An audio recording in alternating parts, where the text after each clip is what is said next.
Welcome to Legs Like Mine, the podcast, where we explore lipedema through the eyes of a patient, break down the latest research, and share real life stories of living with this often misunderstood condition. I'm Susan O'Hara from LegsLikeMine.com. I'm a lipedema patient, author, and advocate, and I'm so glad you're here. Whether you're newly diagnosed or deep into your journey, this podcast is for you. Welcome back to Legs Like Mine, the podcast. Today we're tackling one of the most common and most frustrating questions lipedema patients face.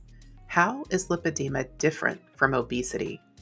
If you've ever been told that your body size or leg shape is simply the result of overeating or not exercising enough, I want you to listen especially closely today because this episode is for you. Let's start with what we know.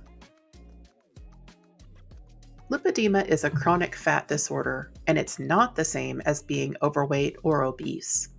According to the Cleveland Clinic, lipedema causes abnormal and symmetrical fat buildup, mostly in the hips, thighs, buttocks, and sometimes the arm, but not in the hands or feet. This results in a very specific body shape and creates what's often called a cuff or a bracelet effect at the ankles and the wrists. In contrast, obesity is a general increase in body fat across the entire body, typically including the abdomen, arms, and face, and it responds more predictably to diet and exercise. But here's where it gets even more important. Lipedema fat does not respond to weight loss in the same way.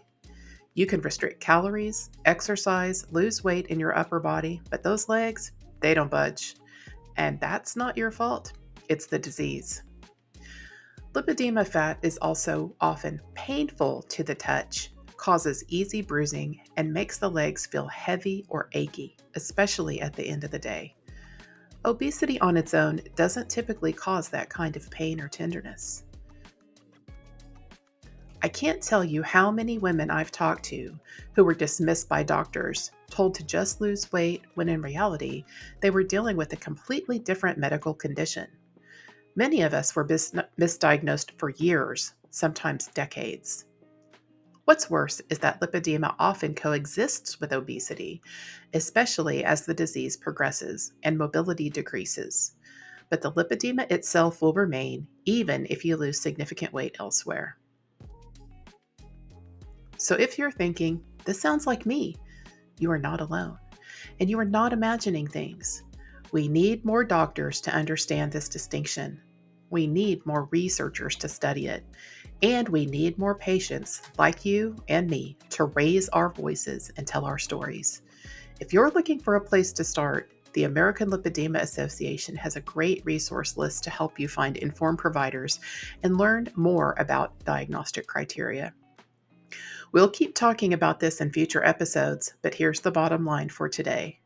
If you've been told it's just obesity, but something feels different, it might be lipedema, and you deserve to be taken seriously.